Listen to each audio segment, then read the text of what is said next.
오늘 저희들에게 주시는 하나님의 말씀은 구약 민수기 10장 1절에서 10절까지의 말씀입니다. 구약 민수기 10장 1절에서 10절까지의 말씀.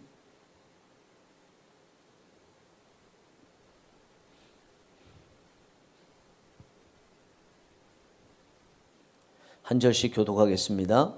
여호와께서 모세에게 말씀하여 이르시되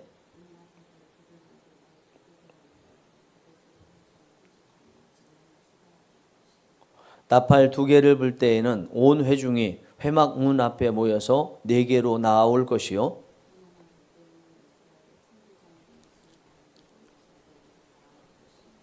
너희가 그것을 크게 불 때에는 동쪽 진영들이 행진할 것이며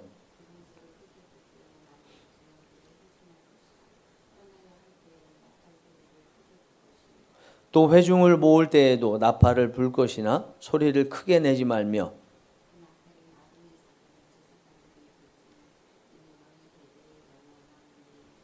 또 너희 땅에서 너희가 자기를 압박하는 대적을 치러 나갈 때에는 나팔을 크게 불지니 그리하면 너희 하나님 여호와가 너희를 기억하고 너희를 너희의 대적에게서 구원하시리라. 또 너희의 희락의 날과 너희가 정한 절기와 초하루에는 번제물을 드리고 화목제물을 드리며 나팔을 불라. 그로 말미암아 너희의 하나님이 너희를 기억하시리라. 나는 너희의 하나님 여호와이니라. 아멘. 오늘 말씀의 제목은 하나님의 세심한 배려 나팔소리. 하나님의 세심한 배려 나팔소리입니다. 하나님에 대해서 어떻게 생각하시는지는 모르겠지만 한간에 하나님에 대해서 오해하는 것이 있습니다. 하나님은 배려가 없으시다. 무조건 가서 진멸하고 무조건 내 말을 따르라 이런 말씀을 하시는 것을 보면서 하나님은 배려도 없으시고 세심하시도 않으셔. 만약에 배려 있고 세심하시다면 그렇게 무조건 하라고 하지 않으실 거야 이렇게 이야기를 합니다. 그러나 하나님을 아는 우리 입장에서는 하나님이 얼마나 배려심 많으시고 세심한 분이신지 잘 알죠. 하나님께서 이 세상을 창조하실 때 아침부터 창조하셨으면 좋지 않았을까 생각을 하는데 그건 우리 생각이고 하나님께서는 저녁부터 세상을 창조하셨습니다. 창조하신 다음에 저녁이 되고 아침이 되니 첫째 날이니라 이런 식으로 말씀하셨죠.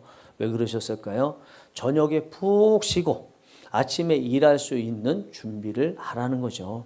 그냥 쉬는 것 없이 일부터 시키고 그 다음에 기진맥진에 왔을 때 쉬라는 것이 아니고 먼저 충분히 에너지를 저장한 다음에 일하라고 하시는 것이 저녁부터 창조하시고 아침을 나중에 창조하신 이유인 겁니다. 하나님께서 사람을 정말 사랑하신다면 사람을 첫 번째로 첫날에 창조하시면 좋을 것 같아요. 그런데 하나님은 창조 6일 중에서 마지막 6째 날에 사람을 창조하셨습니다. 이유는 사람이 딱 태어났는데 먹을 것이 없어요.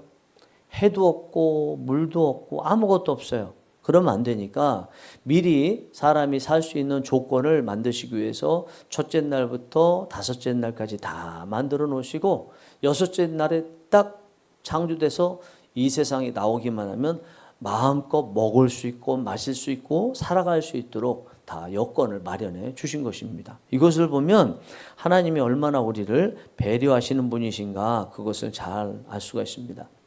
우리가 지금 살아가는 세상을 보면요. 얼마나 필요한 것이 세세하게 다 준비되어 있어요. 사람이 하는 것 같지만 사람에게 하나님이 감동을 주셔서 하신 거잖아요.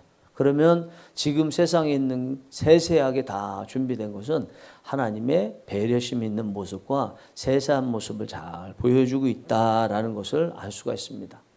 특히 제가 하나님의 배려와 세세에 대해서 놀라는 것은 우리 인간에게는 사각지대가 있잖아요. 특별히 마음의 사각지대가 있잖아요. 조금 냄새나는 사람, 제 표현으로 조금 모난 사람, 이런 사람들은 쳐다도 안 보잖아요. 그런 사람들은 교회 안에서도 안 쳐다보잖아요. 그런데 하나님은 꼭 그런 걸 다 살피세요. 어디 구석에서 울고 있는 사람 없나? 어디 답답해서 가슴 찌고 있는 사람 없나? 어떻게 이 세상을 살아갈까 막막히 여기면서 스스로 목숨을 끊으려고 하는 사람 없나? 그런 사람 하나님은 다 찾아보시잖아요. 사람은요 사각지대예요. 그런 사람 잘 못 봐요. 일부러도 안 봐요. 그러나 하나님은 그곳까지도 세세하게 배려심 있게 다 보시고 생명을 주시는 분이시다. 그것이 지난번에 엘리야와 그리고 사르밧에 있는 과부 이야기 그 속에 나와 있는 그 여인과 엘리야를 향한 하나님의 배려심 있는 모습을 통해서도 우리가 기억하면서 알 수가 있습니다. 오늘 본문 나팔 규정인데 이 안에는요, 하나님이 얼마나 이스라엘 백성들을 향한 배려심이 있으신지를 알 수가 있어요. 또 이것이 오늘날 우리라고 보면 우리를 향하신 하나님의 배려심이 이 나팔 규정과 관련된 오늘날의 무언가를 통해서 얼마나 배려심이 있는지를 잘 말씀해 주고 있습니다. 하나님은 오늘 본문에서 모세를 부르셔서 말씀하십니다. 모세야, 은나팔 2개를 두드려서 만들어라. 두드려서 만든다는 것은 따로 만드는 것이 아니라 통짜로 만들라는 거죠. 그리고 이 나팔을 2개를 부는데 이 나팔을 불어서 모을 때, 소집할 때, 그리고 행진할 때 이것을 사용하라 말씀하십니다. 일단 2절 말씀을 보겠습니다. 은나팔 2를 만들되 두들겨 만들어서 그것으로 회중을 소집하며 진영을 출발하게 할 것이라. 소집할 때 하고 출발할 때 하고 모을 때 하시고 떠날 때 하시고 이것이 나팔로서 소리를 내게 하면서 하도록 하라고 하셨습니다. 자, 그러면서 먼저 나팔을 2개 불 때 그리고 1개 불 때 신호가 따로 있다고 말씀하세요. 3절 4절입니다. 나팔 2개를 불 때에는 온 회중이 회막 문 앞에 모여서 4개로 나올 것이요. 모세에게 나오라고 그랬어요. 하나만 불 때에는 이스라엘의 천부장된 지휘관들이 모여서 4개로 나올 것이며 나팔 2개를 동시에 다 불면 이스라엘 회중 전체가 모세 앞에 딱 모일 것이며 그럼 모세가 나름대로 다음 할 행동을 알려주겠죠. 그러면 그에 따라서 행동을 하는 것입니다. 1개를 불면요. 여기 보니까 1개를 불면 이스라엘의 천부장된 지휘관들이 모여서 천부장이라는 것은 군대 용어예요. 그러니까 부하가 1000명인 사람들 이런 사람들을 천부장이라고 그러거든요.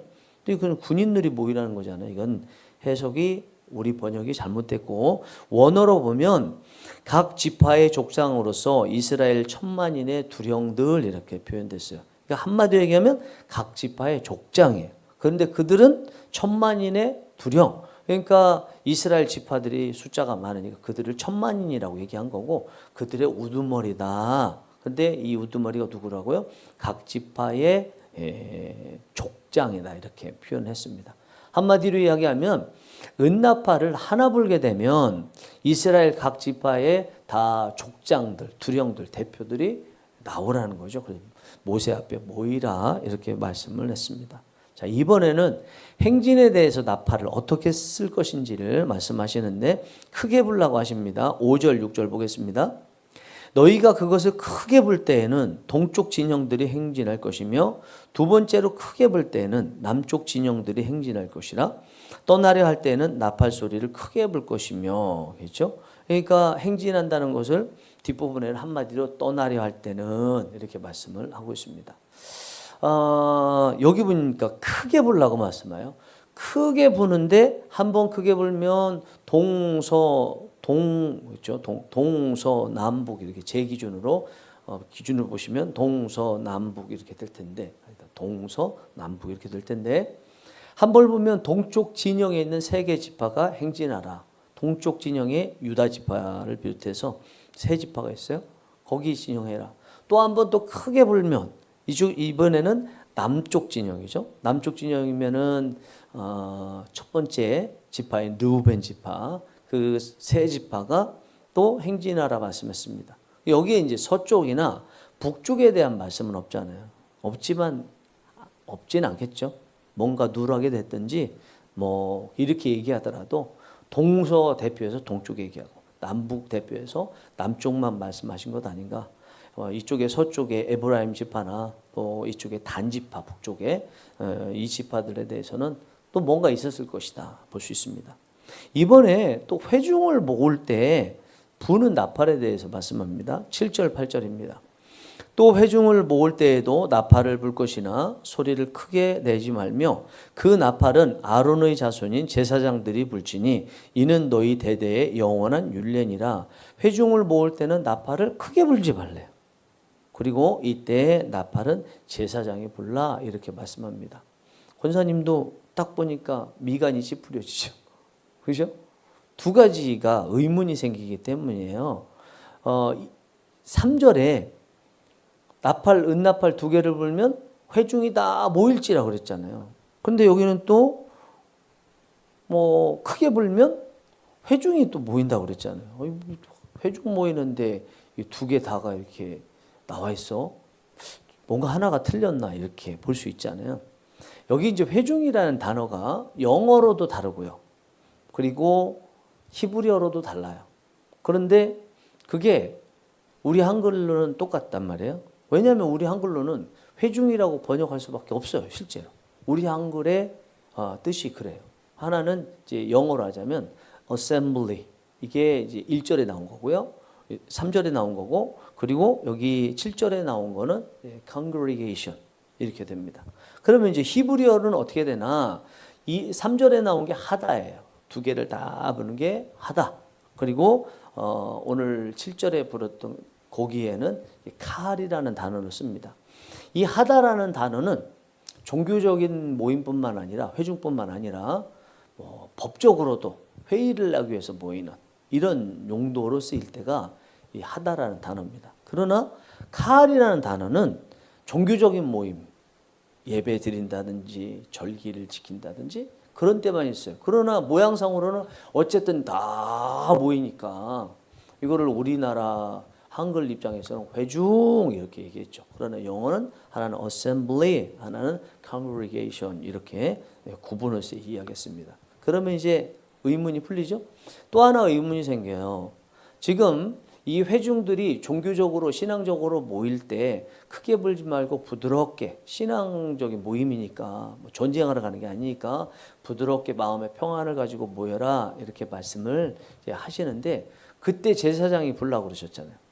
그러면 제사장이 앞에 있는 다른 나팔 불 때는 제사장이 안 불고 다른 사람이 분다는 얘기인가? 이것도 또 의문이 돼요.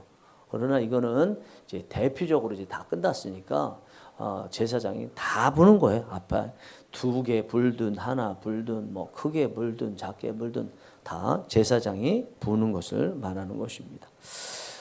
또 이제 적군이 쳐들어오게 되면 싸우러 나가야 되잖아요. 나갈 때. 수비하기 위해서 모일 때가 아니라 싸우러 나갈 때 나팔도 불라고 말씀하시는데 이때 크게 불라. 왜냐하면 전쟁하러 나가니까 다 빨리 대비하고 크게 불라 말씀하시는 거죠. 9절 말씀 보면 또 너희 땅에서 너희가 자기를 압박하는 대적을 치러 나갈 때에는 나팔을 크게 불지니 그리하면 너희 하나님 여호와가 너희를 기억하고 너희를 너희의 대적에게서 구원하시리라. 대적을 치러 나갈 때 크게 불라 이렇게 말씀했습니다. 또 있습니다. 마지막인데 절기를 지킬 때에도 불라라고 말씀을 하셨습니다. 그게 10절에 나와 있는데 그건 읽지 않겠습니다. 자, 이상에서 우리는 새벽에 어울리지 않게 제법 긴 내용의 말씀을 보았습니다. 여기서 우리는 지난 9장과 한번 결합해서 보면 의문이 하나가 생겨요. 지난 9장에서 이스라엘 백성들이 행진하고 멈추고 하는 그때의 신호를 뭘로 받았어요? 하나님의 영광의 구름이나 또 불 모양 같은 것으로 봤죠. 구름이나 불 모양 같은 것이 이동하면 이스라엘 백성들도 이동을 하고 행진을 하고 또 그것이 멈추면 이스라엘 백성들도 멈춰서 체류를 했잖아요. 그런데 오늘은 또 행진하고 이동하고 멈추는 것에 대해서 나팔로서 규정을 주고 있다는 말입니다. 왜 그럴까? 어떤 것이 맞을까? 헷갈리지 않을까라는 건데 만약에 구름하고 불 모양 같은 걸로만 신호를 준다 그러면 자고 있어요. 피곤해서 누워 있어요. 그럼 어떻게 해요? 눈 뜨고 봐야 되잖아요. 눈 감으면 못 보는 거잖아요. 그리고 전쟁이 막 일어났어요. 그럴 때 하나님 막 그냥 움직여. 그럴 수는 없잖아요. 그러니까 눈으로 볼 수 있는 이 구름이라든지 불 모양 같은 거로는 모든 것을 다 말해 줄 수 없기 때문에 하나님께서는 그것에 대한 보완 그리고 또 자세하게 또 새로운 것을 할 수 있도록 해주시기 위해서 이 나팔 규정을 주신 거예요. 그러면 하나님의 이 나팔 규정은 불 모양이나 아니면 구름으로 인한 그 신호에 비해서 보완하시는 하나님의 배려가 들어있다고 볼 수 있는 거죠. 그리고요, 이 나팔을 제사장이 불라고 그랬어요. 자, 제사장이 분다는 것은 뭐 제사장이 그냥 부는 게 아니고 성막의 대표로서 부는 거죠.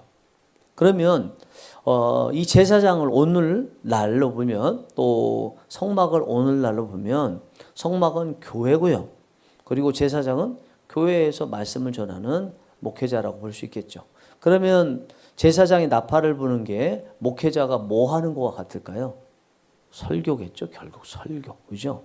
그러면 오늘 본문의 말씀에서 지난 구름이나 불 모양 같은 것으로 주셨던 그 신호에 또 보완하고 새롭게 첨가해서 배려해서 빠진 것이 없이 다 신호를 주시기 위해서 주신 이 제사장이 부는 나팔 규정은 하나님의 배려인데 이것이 오늘날로 보면 설교자들의 설교라는 거죠. 이것이 하나님의 배려다. 그렇게 볼 수 있습니다. 우리는요, 목회자들이 부는 것 같은 이 설교가 하나님의 배려라고 느끼는 사람도 있고, 그렇지 않은 분들도 있을 것입니다. 설교 시간에 늘 좋으시는 분들. 그리고 찬양하면 일단은 딱 깨어있는 분들. 그런 분들은 보면 이분들에게는 설교가 그분들에게 하나님의 배려라고 느껴지지 않는다라고 느낄 수밖에 없는 거죠. 그런데요, 이 설교는 분명히 하나님의 배려가 맞습니다. 신약 시대에만 있는 것도 아니고 그 신약 시대에 이어져서 오늘날에 교회에 있는 목회자들에게만 이것이 있는 것이 아니고 구약 시대에도 일종의 설교들이 있었어요. 회당에서도 있었고요. 여러 가지로 있었는데 예를 들어서 느헤미야가 이 예루살렘으로 돌아가서 이제 예루살렘 요 성문을 다시 중수를 하잖아요. 그걸 다 마치고 나서 학사 에스라가 아침부터 저녁까지 성경을 낭독하잖아요. 낭독하는 거 이스라엘 백성들이 잘 들었습니다. 눈 똑바로 뜨고 귀를 기울이고 정말 경외하면서 두 손 들으면서 들었습니다. 그런데 이 백성들이 갑자기 통곡하며 울어요. 내가 잘못했습니다. 깨달아서 울어요. 말씀이 깨달아서. 그 왜 그런가? 느헤미야 8장 6절에서 9절 말씀 보면 이런 내용이 나와요.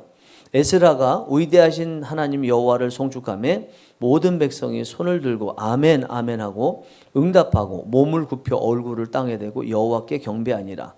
예수아와 바니와 세레베아와 야민과 아굽과 사부대와 호디아와 마아세야와 그리다와 아사랴와 요사밧과 하난과 블라야와 레위 사람들은 백성이 제자리에 서 있는 동안 그들에게 율법을 깨닫게 하였는데 하나님의 율법책을 낭독하고 그 뜻을 해석하여 백성에게 그 낭독하는 것을 다 깨닫게 하니 백성이 율법의 말씀을 듣고 다 우는지라. 에스라는 말씀을 낭독만 했는데 낭독할 때 집중해서 듣기는 들었지만 그게 무슨 뜻인지 몰랐어요. 그런데 레위 사람들과 아마 이 학자인 것 같아요. 한 13명이, 제가 세보니까 13명인데 13명들이 백성들에게 찾아가서 그 말씀의 뜻이 무엇인지를 말해줬어요. 일종의 뭐 한 거예요? 설교한 거예요. 설교. 설교가 다른 겁니까? 하나님의 말씀 그냥 읽어주는 것과는 다르게 이 안에 담겨있는 진정한 뜻을 알려주는 게 설교잖아요. 그리고 오늘날 어떻게 살아야 되는지 알려주는 게 설교잖아요. 이렇게 설교하니까 이스라엘 백성들이 깨닫게 되고 그 말씀의 뜻이 깨닫게 되니까 자기 자신들이 잘못 사는 거에 대해서 회개하면서 통곡하고 하나님께서 우리의 형편을 아시고 앞으로 지켜주신다는 그런 위로의 말씀을 받으면서 또 감동해서 울게 되는 이런 일이 일어났다는 것입니다. 그 사람들에게 설교는요, 하나님의 배려인 거예요. 엄청난 배려인 거예요. 누가복음 16장에 제가 좋아하는 부자와 거지 나사로의 이야기가 있습니다. 부자가 이 땅에서 호의호식하고 살았는데 죽어서 지옥에 갔죠. 그 부자가 아브라함에게 품 안에 있는 나사로를 내 형제에게 보내서 그들은 지옥에 오지 않게 해주세요. 그러니까 아브라함이 뭐라고 그래요? 누가복음 16장 31절에 이르되 모세와 선지자들에게 듣지 아니하면 비록 죽은 자 가운데서 살아나는 자가 있을지라도 권함을 받지 아니하리라 하였다 하시니라. 천국에 가는 것은요, 모세와 선지자들에게 들어야 된대요. 그럼 모세와 선지자들이 이때 당시에 죽었는데 어떻게 들어요? 결국은 모세와 선지자들이라는 것은 성경을 말하는 거고요. 성경도 그냥이 아니고 성경의 이 말씀을 가지고 설교를 하는 설교자들의 설교를 들으라는 거예요. 그 설교자들이 전하는 것이 성경을 토대로 했기 때문에 성경 말씀도 알고, 그리고 성경 말씀을 해석함으로써 성경의 뜻을 정확히 알게 되는 이 설교자들의 말을 들어야 천국에 갈 수 있다는 거예요. 그래야 말씀이 깨달아져서 천국에 갈 수 있다는 얘기입니다. 여러분, 이 나팔 소리는 언제 또 들릴까요? 예수님께서 재림하실 때 천사들이 나팔 울잖아요. 그러면 나팔을 불게 되면 천사들이 세상의 동쪽 끝에서 서쪽 끝까지 있는 모든 사람들, 그 중에서 생명책의 이름이 기록된 사람들을 다 모아서 하늘로 데려가서 신랑 되신 예수님을 공중에서 만나고 천국에 들어가서 이제 결혼식을 하지 않습니까? 누가 이 나팔이 불려졌을 때 공중으로 들려져 예수님 만나서 천국에 갈 수 있게 돼요? 그 사람들은 평상시에 하나님께서 주신 이 설교자의 설교를 잘 들어서 하나님의 뜻을 깨닫고, 그래서 예수님을 어떤 상황에서도 놓지 않고 믿었던 사람들이죠. 믿었던 사람들. 이런 사람들이에요. 우리는 자칫 설교자의 이 설교 필요 없다 이렇게 생각할 수 있습니다. 그런데 하나님께서도 설교자가 오류가 있기 때문에 설교자 설교 가지고는 충분치 않다고 여기실 수 있다고 생각해요. 그렇지만 이 설교가 또 성경, 오류 없는 이 성경이 전해질 때 읽는 사람들, 독자들, 이 사람들은 다 오류가 있는 사람들이에요. 그리고 눈에 보이는 사람들이에요. 육의 기관을 가지고 있는 사람들인데 하나님은 영이시잖아요. 그들에게 전하기 위해서는 어쩔 수 없이 대신 육을 가진 사람을 통해서 전하실 수밖에 없어요. 그래서 하나님께서는 육을 가진 설교자들이 설교하는 것에 오류가 있을 수 있다는 것을 아시면서도 그래도 할 수 있는 한 최고의 방법으로 주신 것이 설교인 거예요. 오류가 없어서 설교자들을 택하시고 설교하라고 하신 것이 아니라 오류가 있는 거 아세요. 그렇지만 이 방법밖에 없는 거야. 이 방법만이 최고야. 그래서 설교자들이 그런 가운데서 오류가 있음에도 오류를 최대한 덜 가지고 설교할 수 있는 방법을 할 수 있는 것은 설교자들 안에 성령을 부어 넣으시는 거죠. 성령 하나님이 계속 감동을 주셔서 최대한 오류가 없도록 하시는 거죠. 우리는 설교를 들을 때 오류가 있다는 것을 인정하고 들어야 돼요.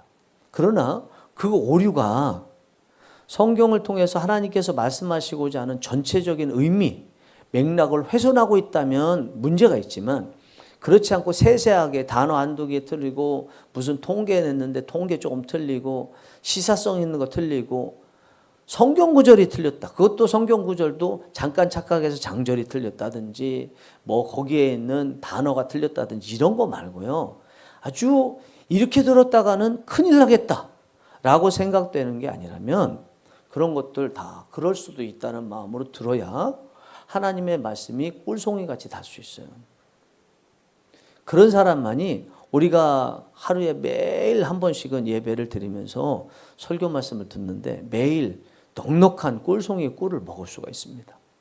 우리 성령이 일하시는 교회 여러분들은 이 설교가 분명히 오류가 있을 수 있다는 것 여러분들도 다 아시고, 저도 그걸 알면서도 전한다는 것을 아시고, 저는 오류가 없습니다, 제 말 무조건 옳습니다가 제가 주장하는 바가 아니라는 것 아시고, 그럼에도 불구하고 하나님께서 최선의 방법으로 저를 또 목회자들을 택했다는 거 아시고, 그 안에서 오류가 있어도 가장 주된 성경의 말씀으로 꿀송이 삼으셔서 언제나 꿀 같은 인생을 사시고 주님의 마지막 날 답할 소리에 여러분들께서 응대해서 다 천국에 들어가는 은혜가 있기를 간절히